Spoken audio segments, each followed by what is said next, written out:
I want everyone to search for the top 10 vulnerabilities of WASP.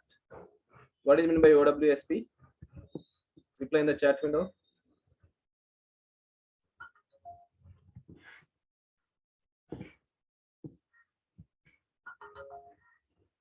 What is meant by OWSP? Full form of it. And one or two lines you can tell about that.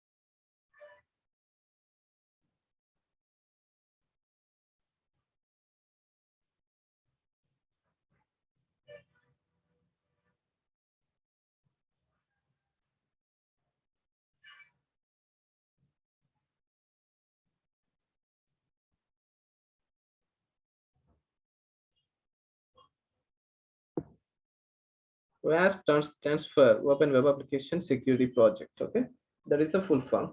And tell me something about WASP. One sentence. Anyone? What is meant by WASP? Try to remember two or three simple lines about that. It is a non-profit organization. They try to do some kind of research surveys on the top 10 vulnerabilities across the mobile, across the web, IoT, and they try to publish top 10 vulnerabilities once in 2 years or 3 years. And they do have like some of the tools. Like, do you know any tools from the WASP? Are you guys aware of any tools? Zap. Okay, we have used Zap, right? Z attack proxy. Some of you have some challenges, but that's a very simple tool. You just need to give the URL and trigger the scan. Remember that. So Zap is from the WASP. It is an open source tool. Try to remember these three lines. Then let us get into the top 10 vulnerabilities. All of you search in the net, try to prepare that list and post it in the chat window. Very, very important. This is like in the screening round itself, they'll ask like, are you aware of WASP top 10 vulnerabilities? You should say like, yes, I am familiar with it. Okay, can you tell about one vulnerability in WASP? Whichever you are comfortable.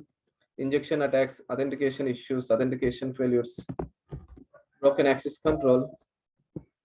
Then what else? Cryptographic failures. So for each and every vulnerability, you need to give one example. Then it makes sense for recruiters to consider your profile and even for the interview panel. Search in internet, prepare the list of top 10 vulnerabilities of 2021, not the 2020, not the 2017. Okay, prepare that list and post it in the chat window. I got one response, that is 2017 version of WASP.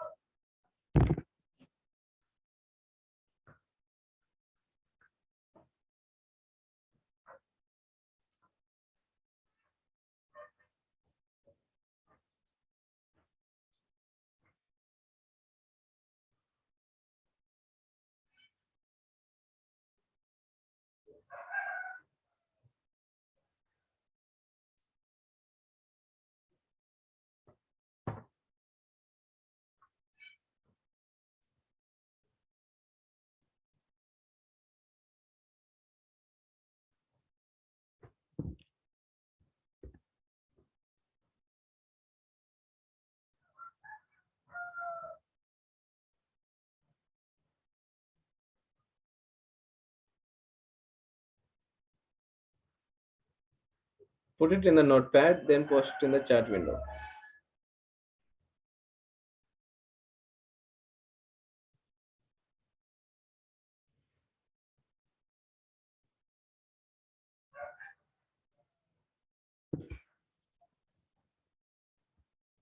Next comes up Pci Dss, GDPR. So Pci Dss, as I discussed, payment card industry data security standards. So this is a standard that is required for all the applications which has financial transactions or payments gateways that are integrated with the application, right? So what you have to remember, already you know some of the topics, some of the concepts of cybersecurity. So for PCI DSS, what they have done, they would have enabled some of the controls, or there are some set of guidelines which you have to remember for enabling the PCI DSS. Okay.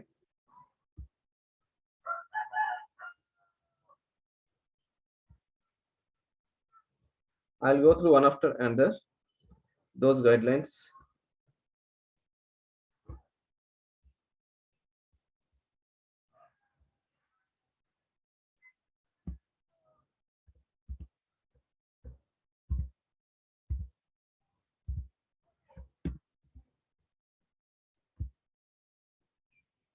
PCI DSS security standard high level overview. Okay.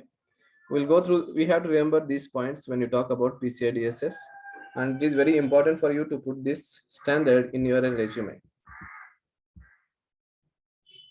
Fair enough. You guys can stop messaging about the OWSP top 10. You try to revise that at your home.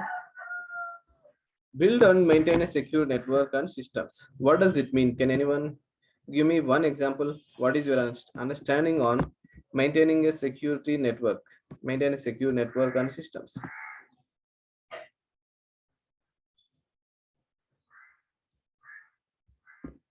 How do you implement security for a server or a network? You have to install firewall, you have to install IDS, IPS. So they have mentioned 2 points. One is installing and maintaining the firewall for the network. The second one is don't use vendor supplied defaults. What does it mean? Can anyone give me some example?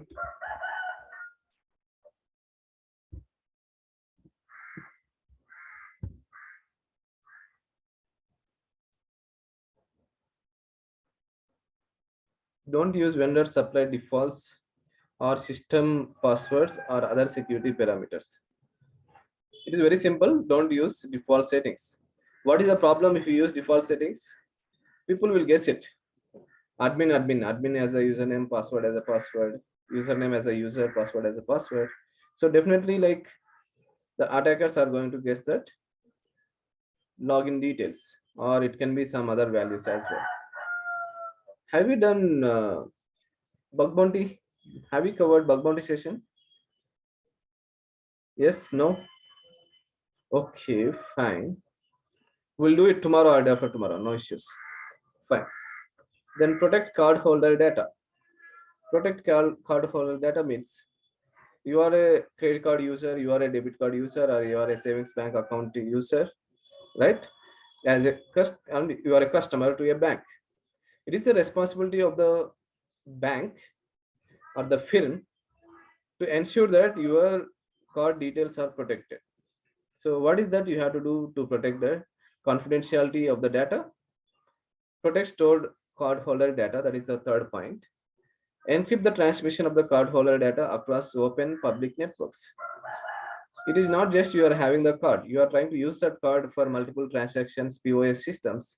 It is the responsibility of the card provider or the bank to ensure that the data that is there in the card or the account is protected in the network and also well storage. So they're saying like encrypt the data. What is the purpose of encrypting the data? Anyone? What is that we are achieving by encrypting the data?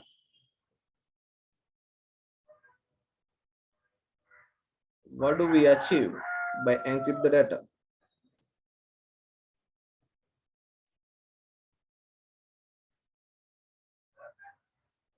We have discussed about cryptographic concepts. The main achievement by encrypting the data is we are trying to protect the confidentiality of the data. That's it, very simple. What do we achieve by hashing the data?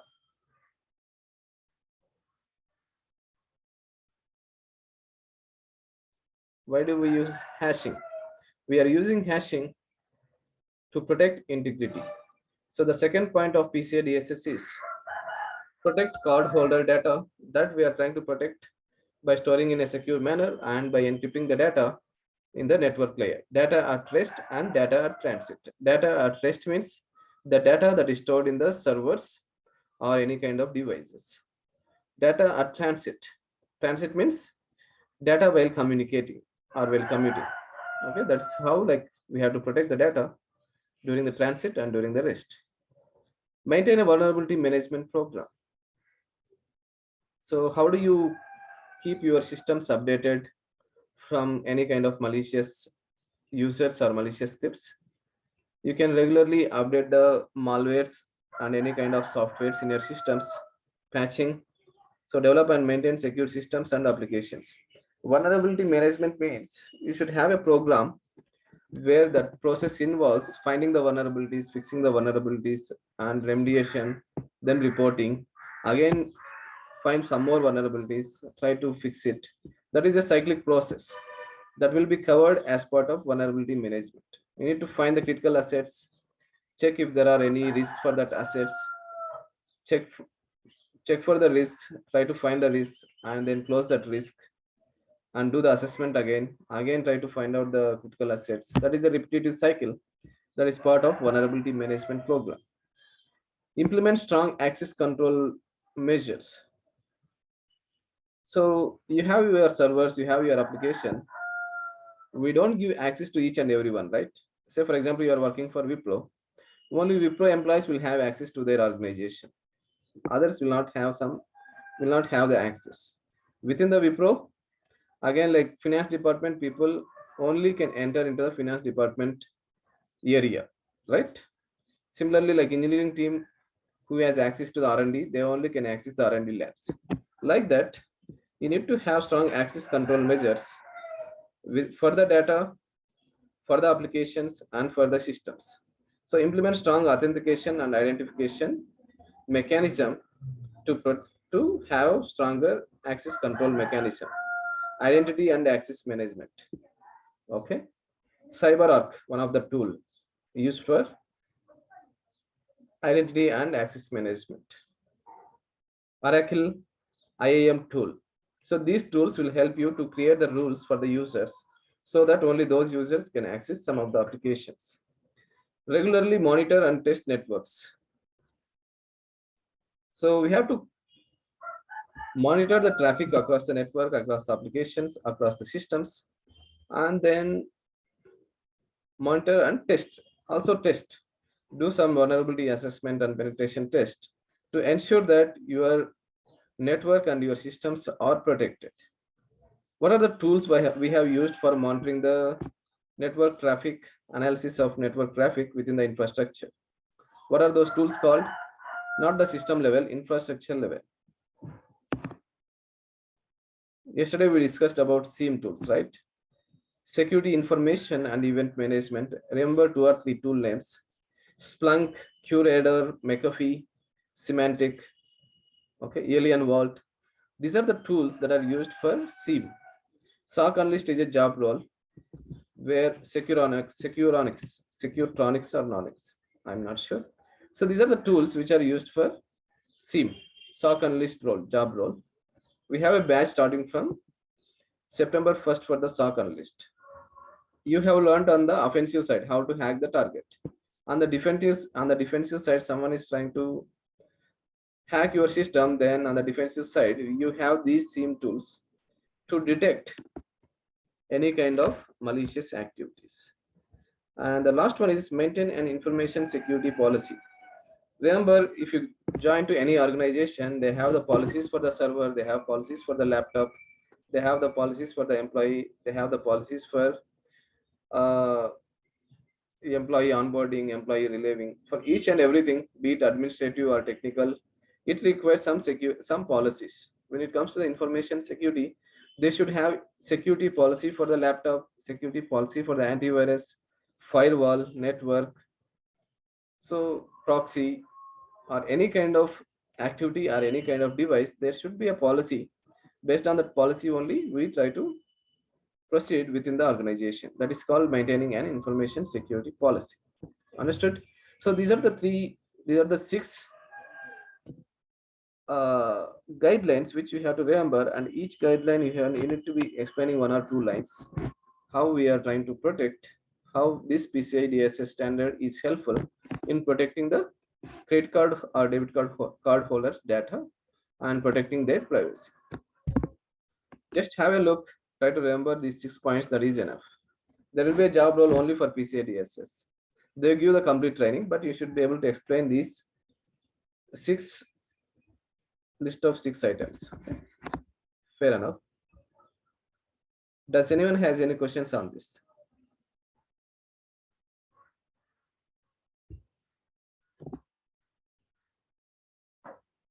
Completely theoretical because the practical things already we discussed.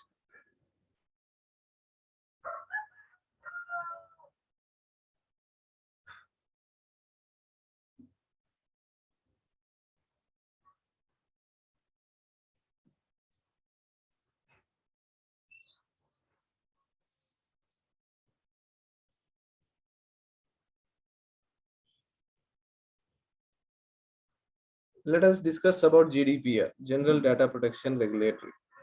Which country uses GDPR?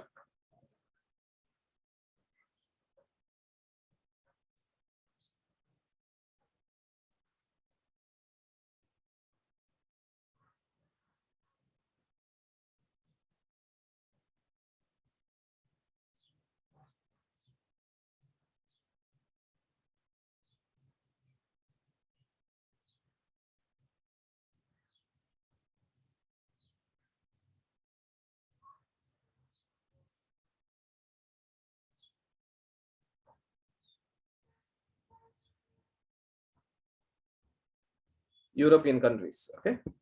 So if you have the applications that are hosted in Europe, or if you have applications that are doing business with Europe, Europe has one data regulatory standard that is called GDPR. Just like the six guidelines for PCI DSS, even for GDPR, there are some set of guidelines. You need to be following those guidelines. Completely theoretical.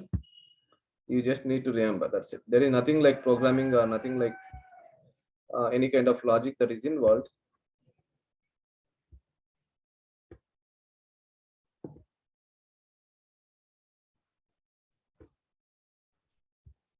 Trying to select the best image.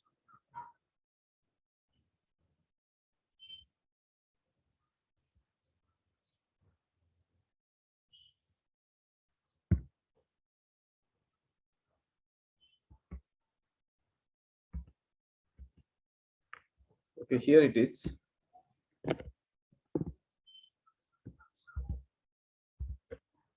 Is it clear? Are you able to see this? The 9 principles of GDPR. Lawfulness. We have to read and understand these things. Completely theoretical. But to implement these guidelines, right, you need to have good experience in the cyber security. If you talk about PCI DSS, they are saying about monitor the network. So unless you know the SIEM tools, unless you know the concept, you don't know what exactly it means. Monitor the traffic or implement strong vulnerability management program. Implement strong identity and access management program. So to implement all those things, again, you should know the tools and how you implement those security controls or policies, right? So we have done the labs, we have done the practicals. You just need to correlate those things with the theory as per the standards. First one, lawfulness. Personal data processing requires lawful basis and needs to happen in a lawful manner, including GDPR and relevant EU and member state laws. They say like whatever is the data you are trying to collect, try to collect in a lawful manner without, you mean to say like, I mean to say like, you take the consent from the user when you try to collect some data. Have you guys seen any kind of alert in your mobiles or while accessing some kind of web pages? They say like you are trying to access your camera, we are trying to access your photos. Some app you try to install, you will get a prompt. How many of you have seen that?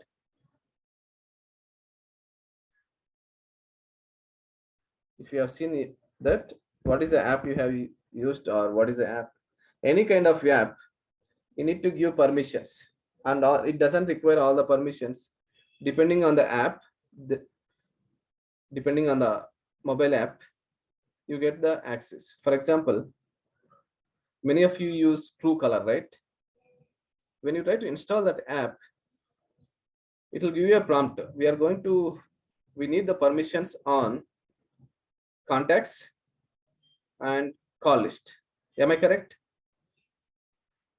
Contacts, call list. What is the other permission? Can anyone guess? Along with contacts, call list, it requires access to messages. Yes, exactly. Okay. So whatever is the data you're trying to collect, try to collect in a lawful manner as per the rules. That's what lawfulness means. Fairness. What is the second principle of GDPR? Is the fairness. Fairness means personal data is collected and processed in a correct manner in relation to the data subject with an information and enablement duty for the organization. Transparency. So you're trying to collect the data for some purpose, you should use that purpose limitation. No, purpose limitation is different. Basically, process the data as per the rules. Don't process it however you like it. So when we are trying to collect the data and when we are trying to process the data, try to process as per the standards. That's what this fairness means.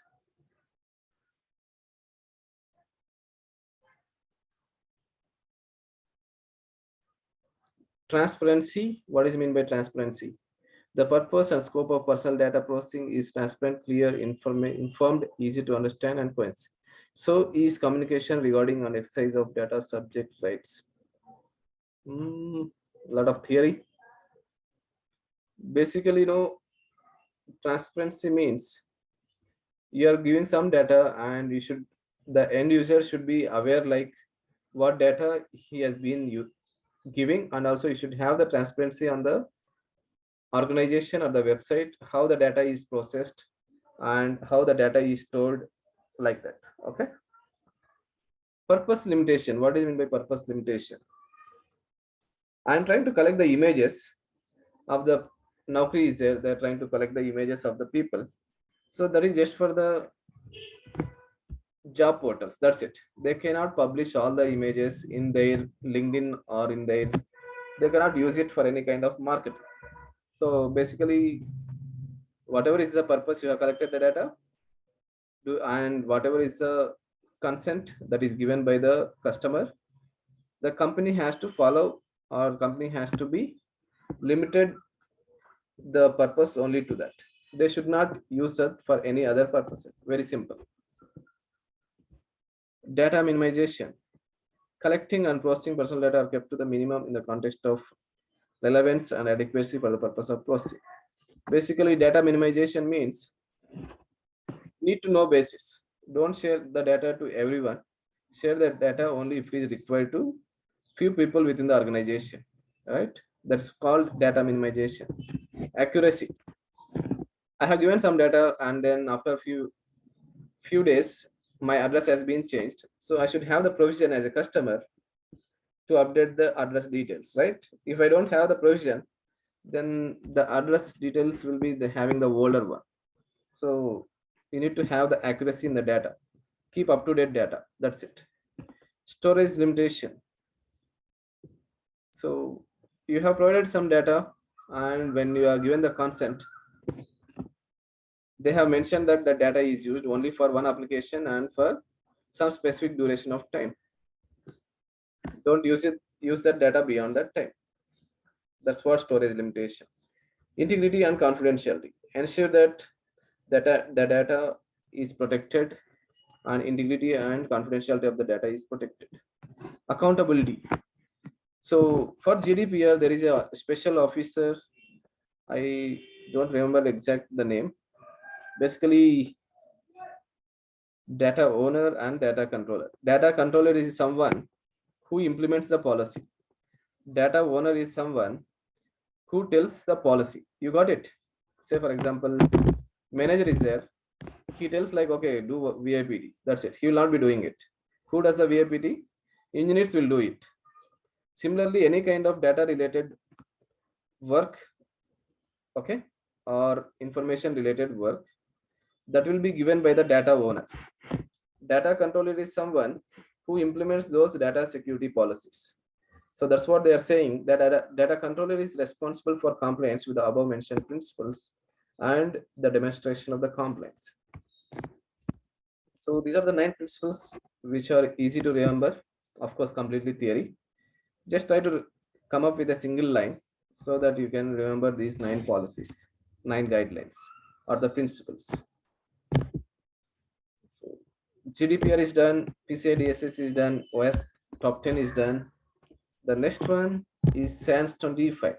Okay, we'll quickly walk through the SANS25. That is one more standard that is mainly used for the developers, not for the testers. You know, like most of us are trying for dash jobs, dynamic security application security testing job. SAS jobs also will be there, but those works will be mainly handled by the developers.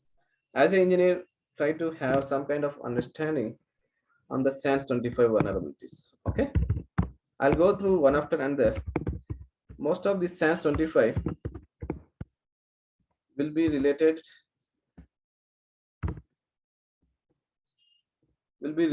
or some kind of overlap with the OS top 10. So I'll explain you the vulnerability. You need to be able to explain what exactly the vulnerability with respect to the OS top 10. Okay, there are good number of websites where they explain about these vulnerabilities.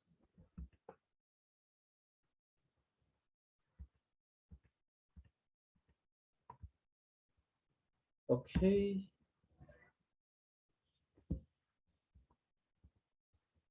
1 2 3 4 5 6 7 8, still 25 are there. We'll start with something which we know with respect to the vulnerabilities. As I said, there will be some kind of overlap between the WASP top 10 and SANS25.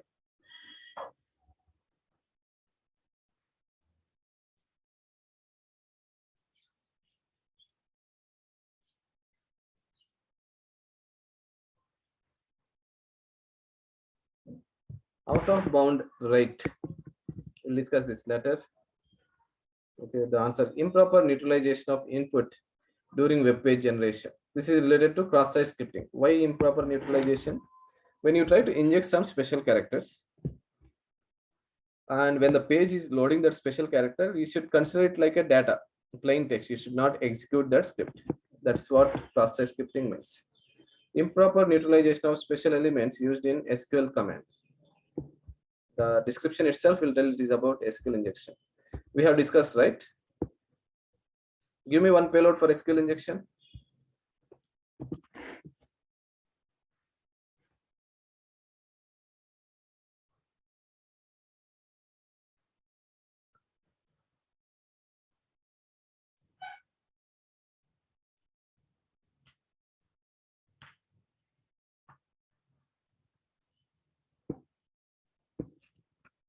This week we are going to close this session officially, but there will be some special classes for some of the topics. We'll do it like whenever I have some buffer time. 1R1 is equal to 1, single quote, double quote, union by union, order by, right? These are some of the SQL injection payloads. Improper input validation. So what does it mean? Can you guys name some vulnerabilities that will come up if you don't perform proper input validation? Give me the vulnerability name if you are not performing proper input validation. SQL injection, yes, one of the example. Password bypass, yes. OS command injection, yes.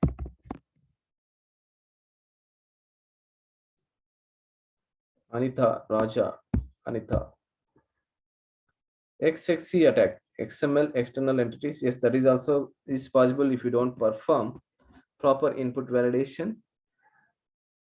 Cross-site scripting, yes. So Cross-site script is happening because we are not validating the data that is entered by the user or the attacker, right? So these are some of the vulnerabilities that will arise if you don't perform proper input validation. File inclusions. Yes, we have to check even the file types, file extensions, file size. All these are like input validation issues. If you want to read about these things in detail, go through this complete list. Let me send you this link.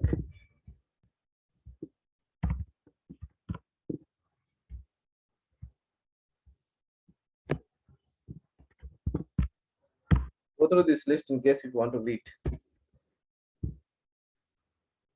Improper neutralization of special elements used in OS command. Earlier used in SQL injection, that's the reason SQL injection attack. This also we have already covered, OS command injection. Use after free. What does it mean? This is something related to memory locations or variables within the software code. Basically, for your application, you are using some variables or some programs or some functions. It is completely related to the source code. Some function is there, some service is there. Assume like some function, some service that is used for the program. Once that program is closed, you should also close those memory locations, or you should close that service or stop that service. But still, if it is active, the attackers will make use of that memory locations or services. That's what means use after free. Okay. Improper limitation of path name to the restricted area.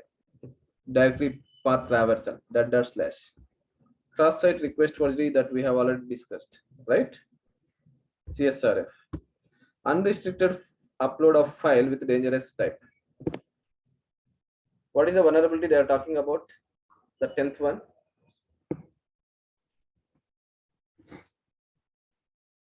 They're saying unrestricted upload of file with dangerous type. Have you covered that lab?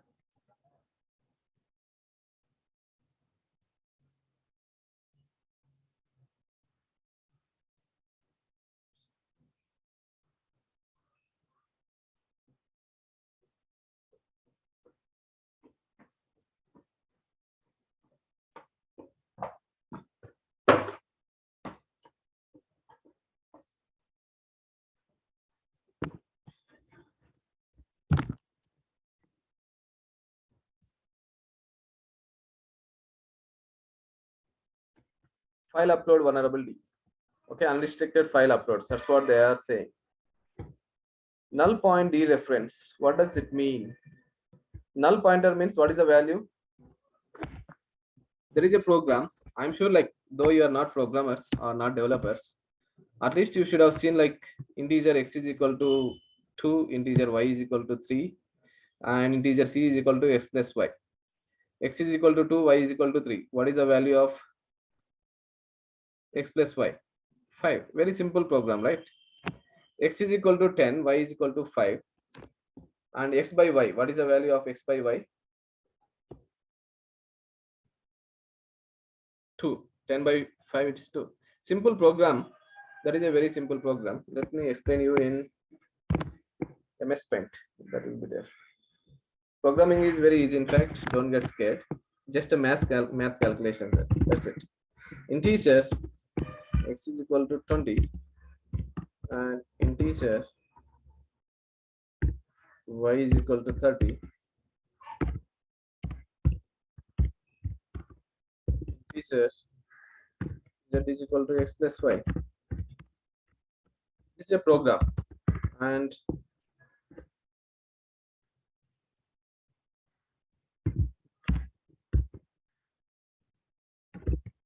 console.print of or print line. This is the Java programming. Correct me in case if I am wrong. Okay. This is going to print the value of z. Okay. This is a simple, very simple program.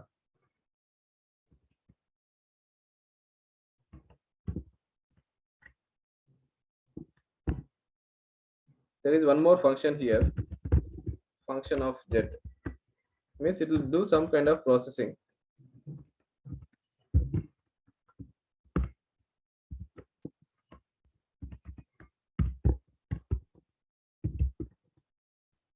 There is a lot of 200 lines are there,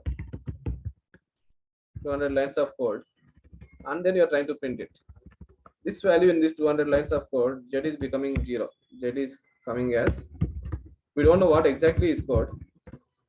It is actually not 0, it is null. Null means no value. There is difference between 0 and null. Somehow it is becoming null. And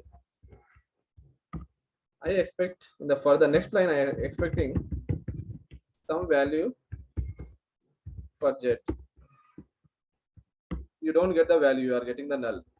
So this is called null point dereference. Basically in your program, okay, there is some noise, you have to bear with it. Okay, that's called null point dereference.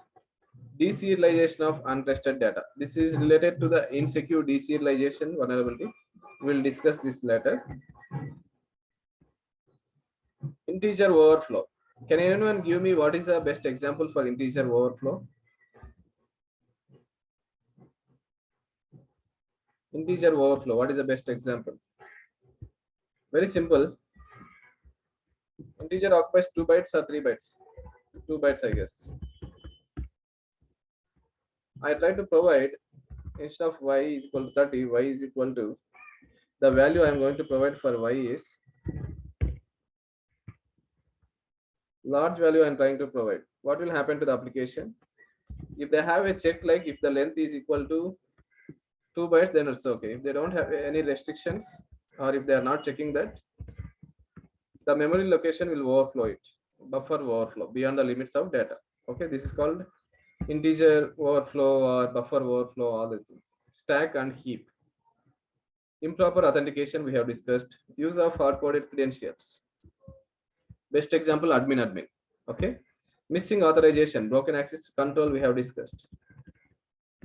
Improper utilization of special elements in the command injection. Again, the same thing, OS command injection. Missing authentication of critical functionality. So there is some functionality and you are not authenticating it. Open access. Operations within the bounds of memory buffer. So improper permissions and improper restrictions. Okay, not following proper restrictions for the data. Again, like permissions related, incorrect default permissions. SSRF yesterday we have discussed. Concurrent execution using shared resource with improper synchronization. Race condition. Does anyone know what is meant by race condition? Guys, don't worry in case if you are not able to understand these things. The reason is these are related to the programming. So SANS25 in general, they don't ask you in the interviews. If you are trying for SAS jobs, they will ask you. Okay. Race condition means there is a thread one. Thread means basically a task or a program. Okay. There is a thread two. Assume like this is thread one is in the program one, and thread one is in the thread two is the under program two. When you are running P1, thread 1 will be running. Thread 1 internally calls T2.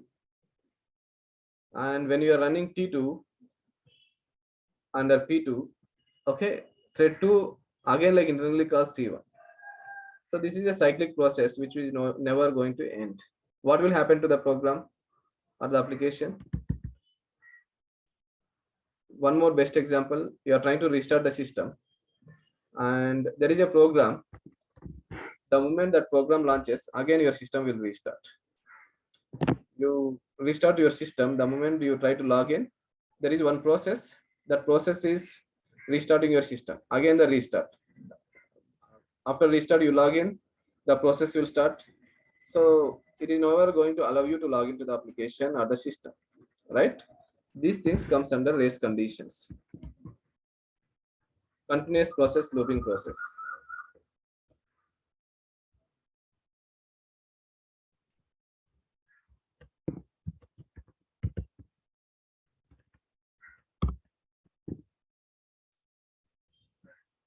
To avoid the race conditions, you need to perform proper synchronization of the processors or the threads. Remember that. To avoid race condition, proper synchronization, that is the answer.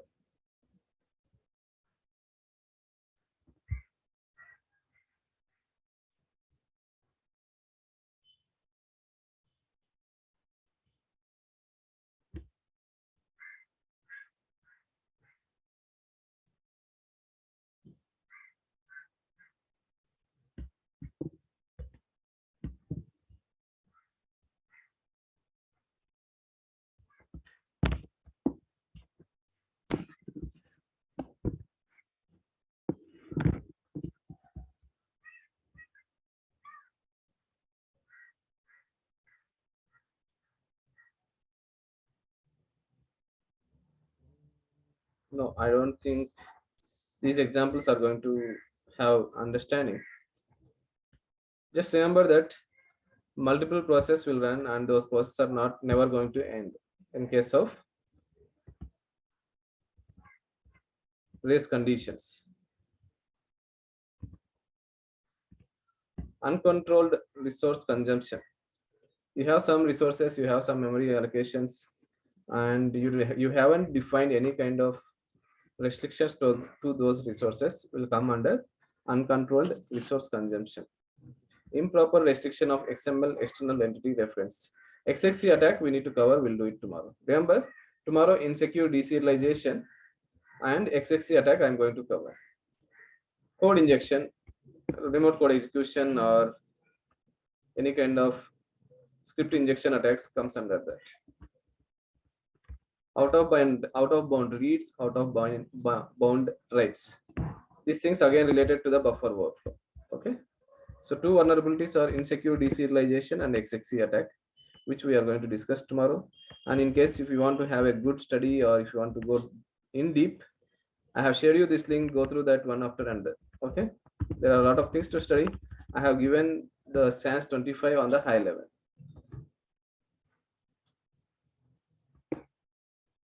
If you want to become expert in SAST, you need to know some programming basics. Okay, no need to write a program, but you need to be able to understand the program. Okay, understand the logic. First, SAST, static application security testing. List some tools for the SAST. Source code scanners. Do you remember?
We discussed about checkmarks, SonarCube, 45, IBM AppScan source. Remember, IBM AppScan has two tools. One is IBM AppScan source that is used for source code scanning. IBM AppScan standard that is used for dynamic scanning, dynamic security testing. Okay, Veracode has both SAST and DAST. Not many tools are there. Just remember 2 or 3 tool names. SAST tools, DAST tools, XXC attack, insecure deserialization. Fine, guys. I think we are good for today. Completely theoretical process and very important for the job. Last session, I am going to cover how do you try for the jobs, what kind of jobs will be there, how to apply for those jobs, which will be useful for you to try for the jobs. Yes, I'm going to upload the today's videos right now. Okay, bye then. Thank you guys. Have a great day. See you tomorrow again. Bye bye.